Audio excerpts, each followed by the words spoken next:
Good afternoon and welcome to the press conference. There's BCB, Al Johnson's promotions and sponsors BWI Event Management along with Genting Arena, formerly the NEC, which has been a home for boxing in this area for a long time. I think I boxed here myself about 30 years ago or something, so it's a great place and it's a great honour for me to be here. Delighted to announce a very aptly titled Now or Never promotion with Frankie Gavin, one of England's most decorated amateurs and former British and Commonwealth welterweight king, as he takes on Africa's Bethwell Ushana for the vacant IBO welterweight title here at the Genting Arena on February the 23rd. We've got a packed table here, it's like the Last Supper.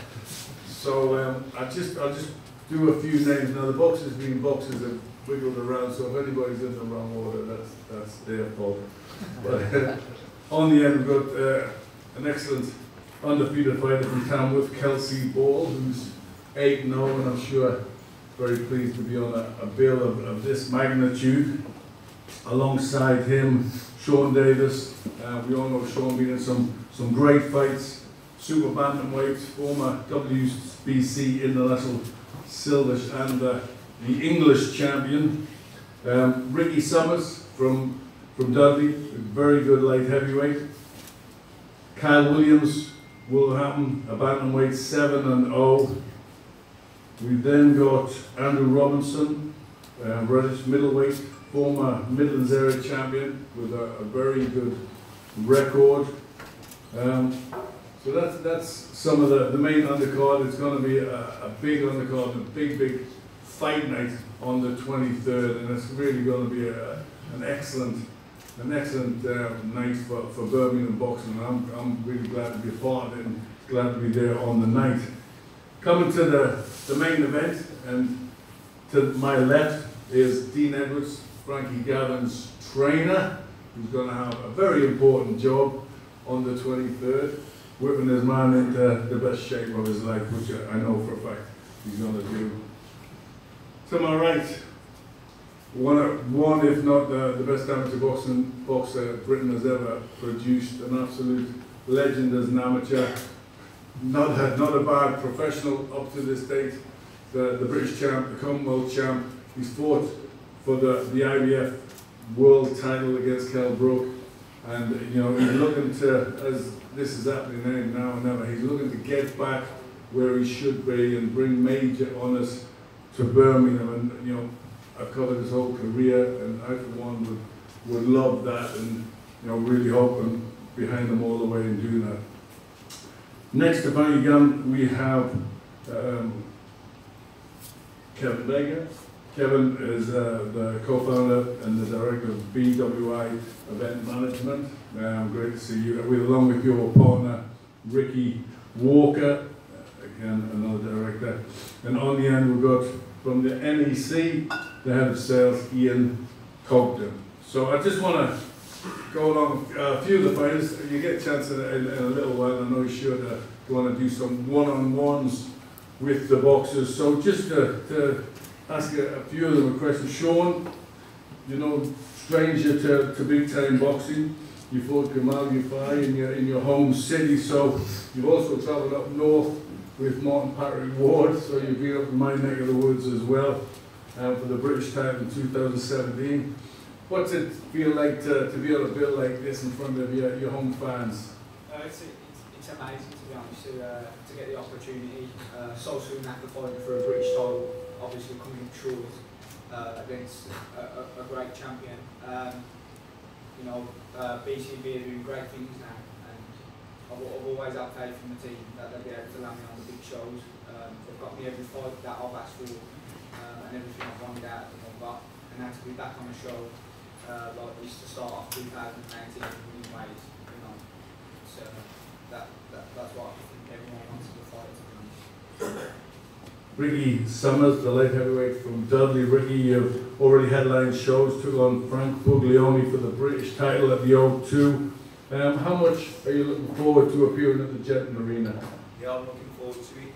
I want to thank my team, BCB, to give them a big show. And got Frankie and most I just looking forward to cracking the year off, a big fight, hopefully. Welterweight Craig Morris, you lifted the IBO Continental Welterweight title earlier this month with a dominant display over Ryan Morton. The plan is to defend your strap in February. How exciting the prospect is that?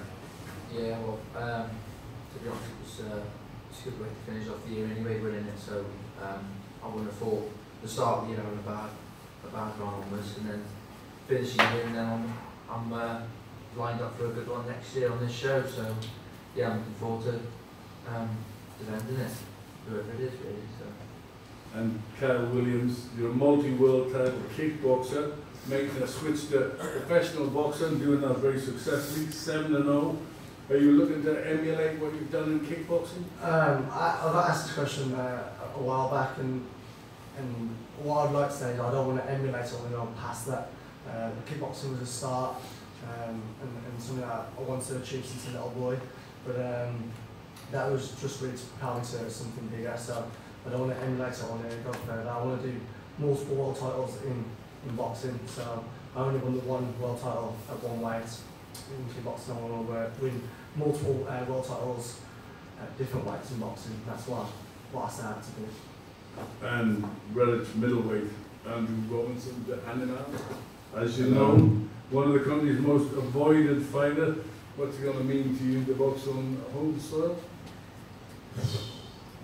Obviously, 3 losses so bad, it's been a way, and to me, there's only one of them losses that were actually a loss, but obviously when out of time, it's only at 10 rounds. For me, I'm a progressive fighter, you know, the more rounds, the fitter I get. So for me to be in a home corner, don't really make no difference to me, because 2019 I've got one aim, and that's not to go the distance with people. This next fight, get to the arena, you're then going to go the distance. So I'm looking forward to it. I'm looking forward to training and giving people entertainment that they deserve. The animal. Poor man, sorry I forgot you. You snuck in there when I was changing the seats around. You're the head trainer at Black Country Boxing. What's it like for you as a trainer with so much potential and so many good fighters in Birmingham, in the Black Country? It's just great, isn't it? Just to have something so big and to have it at this magnitude, this kind of magnitude with Frankie Gavin, who like you said, one of the best amateurs that we've had in this country. It's just really good, and just can't wait for the event to happen. Really. And with them 2 IBO emphatic wins that we had, it was super good, wasn't it, on Channel 5. Let's hope we can do better with this show as well. And really looking forward to it. And now let's move on to the main event. Obviously, it's a big main event. Frankie's trainer, Dean. What sort of job have you got on your hands, getting Frankie in the shape of his life as he obviously needs to be? Just like to say thank you everyone for coming today. It's an exciting and unexpected opportunity that Frankie's been handed here to not only become a world champion and hold one of the 5 world title belts, but also opens the door for potential huge fights after this, with maybe the WBO world champion Jeff Horn. Thank you to Ricky Walker, Kevin Baker, Ian Congan, BCB Promotions, they're all gents in arena for putting a show like this together, and all the Frankie sponsors, JPP, Demolition and everybody else for backing me. We're very excited about the 23rd of February. Frankie's got a chance now to fulfil his potential and become not only one of the world champions, he's probably the most famous weight division outside of heavyweight boxing in the world, but also to become Birmingham's second only ever world champion, Johan Kaliafon. It's great for Birmingham boxing, and hopefully we can now start to bring back big time boxing back into the city. It'll be a great achievement for Frankie, but also myself as a trainer and manager. It's one title that's evaded me. You know, in years in boxing, to have been a world champion. Come close, well, we thought it was going to be Jamie Cox against George Groves, but I think, you know, I'm confident Frankie will go on better now and bring that world title back to Birmingham. I've known Frankie my whole life and his family, John, his mum, his nan, everybody. So, you know, it's going to be that little bit extra special to be able to say, you know, we've done it together. And something to tell the grandkids down the line, you know what I mean? Frankie knows in the past, obviously, you know, what he's done wrong, but I believe he's different now. It's the right time for Frankie, right time for myself. And, you know, I've every confidence that he will not only win this world title, but go on and totally fulfill his potential, otherwise I wouldn't be sitting here on this table. You know, obviously, Rashona is no more, he's mixed in good company, got 36 wins, 5 losses. He's only going to stop once to Dario Rashona, who's Argentinian, who's very much fight for Demetrius Andrade for a world title. So, you know, he's mixed in good company, he's won different various titles, WBO, WBA and IBO, you know, he's an African champion, and he fought then to himself the Commonwealth title a few years ago. But Frankie's all wrong for him, you know, Frankie will box his ears off. And, you know, as I say, for his potential then, you know, Frankie will be in great shape, and I know people always said, oh, we've heard this before, but he'll be in good shape, and he's doing things differently in the gym now that I haven't sat back and watched him do in fights for many years already. Getting back to moving his feet, stop when his weight over his front foot like he started doing little technical things. you Just tell him everything, man. Yeah, what we're going to do, we're going to finish every combat now. No, but he's you know, he'll be in great shape, and most definitely 23rd February he'll become world champion. Frankie, after the Sam Egington loss, you've got another chance. What does it mean? You know, you probably thought that was your last chance. You've come again, got a couple of wins since, and you're on the world trade. You've got another chance, and it's an annual world title fight. What does that mean? And also to have it in the hometown. First of all, can I thank BC Boxing, Ian Cobden, Genting Arena, everyone who's helped to put the show on, especially Ricky Walker and Kevin Baker.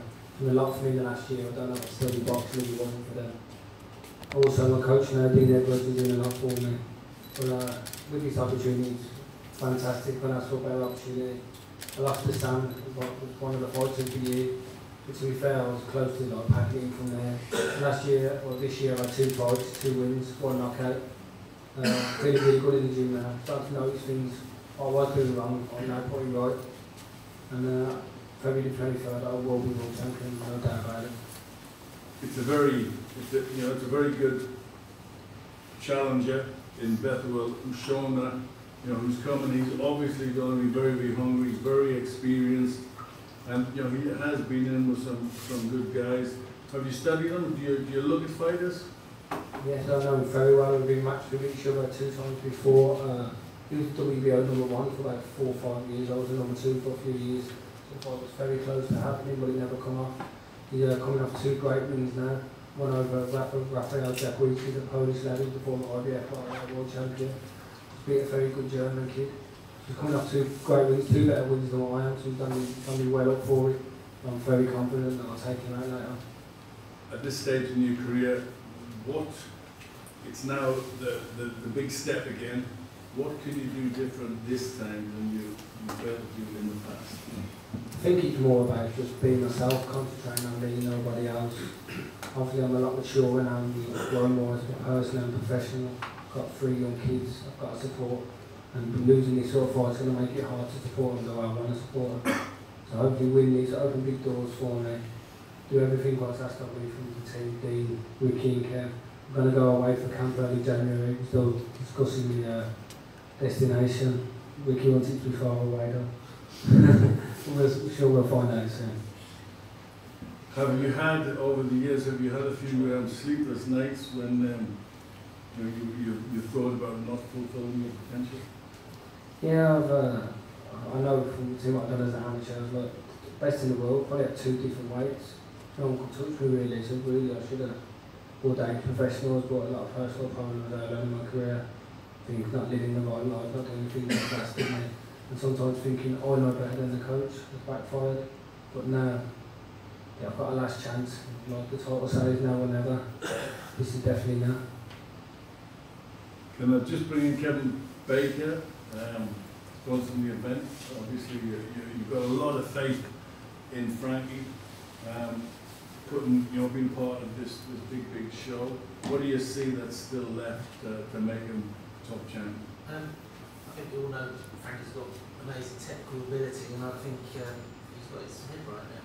He's got deep training, and I think me and Ricky, after looking at that and seeing his desire, he's got the fire back in his belly. We said we're going to support him and help him do it. Well, for me in particular, I'd love to see Frankie do it. It's going to be a fabulous event. I can't wait to be here and be part of it. I'd just like to throw it over to the floor. If anybody's got any questions for the top table, please fire away. Frank, what do you know about his style? I know you've got a couple of mutual opponents on your record in the past. Yeah, he's a very slick operator. He's a handler low, tries to walk you onto big shots. For me to course him on very lazy, not for a lot of punches means that he really does set a slow pace. But when you take it to him, he likes to win you in the wall and hard, so you've got to be really careful as you do get there. When you do get there, you've got to be prepared to let him go, because you're not going to get that many opportunities. I guess it's now whatever for him as well, really, isn't it? 36 or whatever it is. It's never for him. How does it feel to be top of the bill in your home city, finally, top of the bill at a big venue? Oh, fantastic, yeah. Obviously, I've watched before Wolverhampton City and I've got in the games in the Wales with the main FM. Can't thank these two next to me on the right enough. The dream come true, really. I thought, bigger dream of the world champion. On the bigger and better things we always spoke about, where we want to go, what we want to do. So it's just about me fulfilling my dream that night, and I'm going to big things. Talking of big things, what do you make of Horn the weekend? I think I could beat Horn definitely. I think it's very made for me. Gary Corcoran's a lovely lad, but took him 11 rounds. But he's not in my class, Gary, and I think Jeff Horn's made for me. He moves around a lot. I like to box. I think I box together. Do you think we'll see him at that weight for longer? I think we will, yeah. He says he does the same every single fight. He didn't look that big at the weight, so he could look to like middleweight and have nothing there at like middle. Like he said, he loses 8 kilos every fight. I think the British press made a big thing about it, because we always make a big thing. I personally lose 5 pounds before they wouldn't let me do it. But over there it's different. I think the British boxing are right to do what they do.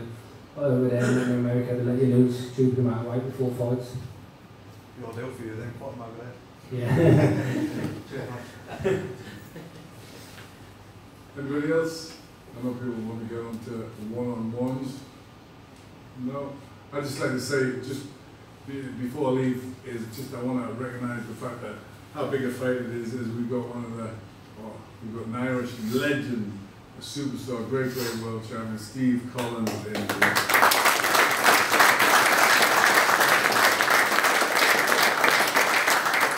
So, ladies and gentlemen, thanks for me, thanks to all the guys at the top table, and one-on-ones and photographs commence. Thank you.